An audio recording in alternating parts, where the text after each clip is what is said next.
Hello everyone, আসসালামু আলাইকুম। Welcome back to my channel Tanzila kitchen house. আজকে আমি তানজিলা কিচেন হাউসে আবারও তৃতীয়বারের মতন মিরর মোজাইক আর্টের একটা ভিডিও শেয়ার করছি। আর এই ভিডিওগুলো আমি শেয়ার করার একটাই কারণ, যেহেতু আমি কাজটা জানি আর এই কাজটা করে আপনারা আপুরা চাইলে স্বাবলম্বী হতে পারবেন। তো আমি চাচ্ছি আমার কাছ থেকে এই কাজটা শিখে আমার কোনো একটা আপু যদি সফল হয়, স্বাবলম্বী হয়, তাহলে সেটাই আমার সার্থকতা। আমি কিন্তু আমার এই রান্নার চ্যানেলে সবসময় রান্নার ভিডিও দিয়ে এসেছি, তবে এখন থেকে চেষ্টা করব রান্নার ভিডিওর পাশাপাশি এমন কিছু ভিডিও শেয়ার করতে যেটা থেকে কোনো একটা আপু যদি উপকৃত হয়। হয়তো আমার ভিডিওতে অনেক বেশি ভিউ হবে না, বিভিন্ন ক্যাটাগরির ভিডিও দেওয়ার কারণে ভিডিওর রিচটা হয়তো ডাউন হয়ে যাবে, কিন্তু যে দেখবে বা যার প্রয়োজন, যে সার্চ করে পাবে, সে যদি এই ভিডিওটা দেখে একটু উপকৃত হয় তাহলেই আমার সার্থকতা। তো আর কথা না বাড়িয়ে চলুন চলে যাই মূল ভিডিওতে। তো আমি এখানে একটা চারকোনা শেপের MDF বোর্ড নিয়েছি, আর এই বোর্ডটা হচ্ছে 5 মিলি। তো এই বোর্ডের উপরে আমি এরকম একটা বড় সাইজের চারকোনা শেপের মিরর বসিয়ে নিয়েছি। আপনারা চাইলে ছোট মিরর দিয়েই পুরো বোর্ডটা ডিজাইন করতে পারেন। আর সেই ধরনের ভিডিও যদি আপনারা চান তাহলে অবশ্যই আমাকে কমেন্ট করে জানাবেন। এবার আমি ছোট সাইজের হাফ মিরর গুলা বসিয়ে নিচ্ছি। কিভাবে বসিয়েছি সেটা তো দেখে নিশ্চয়ই বুঝতে পেরেছেন। তো বড় মিররটার পাশ দিয়ে এভাবে মিররটা বসানোর পরে আমি এরকম চারকোনা করে কোনাগুলোকে একটু দাগ দিয়ে নিচ্ছি। আর এই দাগটা দিয়ে নেওয়ার কারণটা হচ্ছে, এতে করে আমার ডিজাইনটা একই রকম, একইভাবে একই জায়গায় বসবে সবগুলো ডিজাইন। তো এরকম একটা পাতা শেপের মিরর দিয়ে আমি এরকম চারকোনায় 4টা ডিজাইন করব। আর দেখে নিশ্চয়ই বুঝতে পারছেন যে ডিজাইনগুলো কিভাবে করব। আমি একটু প্রথমে কাজ করার আগে আমি সবসময় মিররগুলো বসিয়ে আগে দেখি যে এই ডিজাইনটা এখানে মানায় কিনা, এটা দেখতে কেমন লাগে। আমি কিন্তু কখনো একদম ফুল এঁকে ঝুঁকে তারপরে মিরর বসাই না। তো দেখতেই পাচ্ছেন আমি বড় মিররটার পাশে হাফ মিরর বসিয়েছিলাম। এরপরে আমি একদম চার কোণা থেকে চেষ্টা করেছি এরকম চারকোনা শেপের যে ছোট মিররগুলো সেগুলো বসিয়ে নেওয়ার। তো আমার মিররটা শর্ট পড়েছিল চারকোনা শেপেরটা, তাই আমি একটা সাইড বাকি রেখেছি। এটা আমি পরে মিরর কিনে তারপর বসাতে হবে। তো আমার কাছে যে মিররগুলো আছে আমি ভাবলাম যে সেই কাজটা আমি শেষ করে ফেলি। তো দেখতেই পাচ্ছেন কাজটা কিভাবে করছি। আর এগুলো কিন্তু বলে বোঝানোর আসলে ভাষা খুঁজে পাওয়া যায় না। যদি আপনারা ভালোভাবে একটু ফলো করেন তাহলেই আপনারা বুঝতে পারবেন। এই সাইডে আমি আরো কিছু মিরর বসিয়ে ভিন্ন ভিন্ন ডিজাইনের মিরর বসিয়ে দেখছি যে এটার ডিজাইনটা কেমন লাগবে। তো আমার কাছে কিন্তু এই ফুলের ডিজাইনটা খুব ভালো লেগেছে, তাই আমি এখন এই ফুলের ডিজাইনটাই করে নেব। আর কিভাবে করছি কাজটা এটা একটু ফলো করেন আপনারা। তো দেখতেই পাচ্ছেন আমি পাতা শেপের মিররটা দিয়ে এরকম রাউন্ড যে পাতাটা এক মাথা চোকা, ওই পাতাটা দিয়ে আমি একটা ফুল করে নিচ্ছি। আর যেই পাতাটার 2 মাথা চোকা, এই পাতাটা দিয়ে আমি কোন জায়গায় ডিজাইনটা করব সেটা আপনারা একটু সামনে গেলেই দেখতে পারবেন ভিডিওটাতে।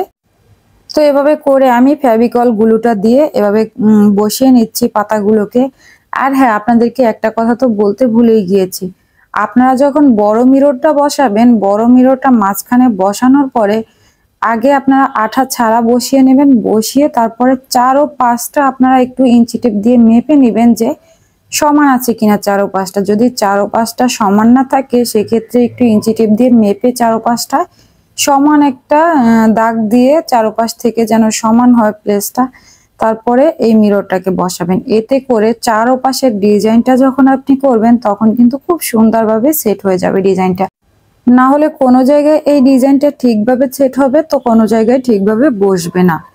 তো দেখতে পাচ্ছেন আমি এরপরে মিরর কিনে নিয়ে আসার পরে পরের দিনে আমি এই কাজটা কমপ্লিট করেছি। আর যদি মিরর থাকতো তাহলে কিন্তু আমার তখনই কাজটা কমপ্লিট হয়ে যেত। খুব বেশি সময় লাগে না এই কাজটা করতে। দেখতেই পাচ্ছেন কত দ্রুত আমি করে নিচ্ছি। আপনারা এই কাজটা করার সবচেয়ে বড় সুবিধা কি সেটা একটু বলে দিচ্ছি। এই কাজটা আপনারা চাইলে আপনাদের বাচ্চাদের যখন পড়াশোনা করাবেন, সেই পড়াশোনার ফাঁকে ফাঁকে আপনিও বসে ওদেরকে পড়ানোর পাশাপাশি এই কাজটা করে নিতে পারবেন। আমি দেখতেই পাচ্ছেন ডাইনিং টেবিলে বসে এই কাজটা এখন করছি, কারণ আমি আমার বাচ্চাদেরকে সেই টেবিলে বসে পড়াচ্ছি আর এই কাজটা করছি। তো এটা কতটা সুবিধার হলো না কাজটা। তো আমি মনে করি যে সকল মা বোনেরা ঘরে বসে কিছু করতে চাচ্ছেন তাদের জন্য এর থেকে ভালো কাজ আমার মনে হয় আর হয় না। এটা আপনি রান্না করলে রান্না বসিয়ে দিয়ে তারপরেও পাশাপাশি করে নিতে পারবেন। তো দেখতেই পাচ্ছেন আমার কাজটা একদমই কমপ্লিট। এখন কিভাবে আমি মোজাইকটা করব সেটা একটু দেখিয়ে দিচ্ছি। এখানে আমি নিয়েছি হোয়াইট সিমেন্ট। তো এখানে আমি 1.5 টেবিল চামচের মতন হোয়াইট সিমেন্ট নিয়েছি, দেখতেই পাচ্ছেন। আপনারা যত বড় বোর্ড নেবেন তত সিমেন্টের পরিমাণ বাড়িয়ে নেবেন। তো এটা কিন্তু 2-1 বার করলে এমনিতেই আপনাদের চোখের আন্দাজ হয়ে যাবে, তখন মেপে জুপে করতে হবে না যেমন আমি করছি। তো দেখতেই পাচ্ছেন আমি হোয়াইট সিমেন্টের সাথে গ্লু নিয়েছি। আপনি যদি 1.5 টেবিল চামচ পরিমাণে হোয়াইট সিমেন্ট নেন তাহলে চেষ্টা করবেন 1 টেবিল চামচ পরিমাণে ফেভিকল গ্লু নেওয়ার। এরপরে আমি এর মধ্যে নিয়েছি একদম নীল রংটা। আর এই নীল রংটা যে এত সুন্দর মানিয়েছে এটার মধ্যে, আমি যতগুলো মিরর মোজাইক করেছি তার মধ্যে এই কালারটা বেস্ট।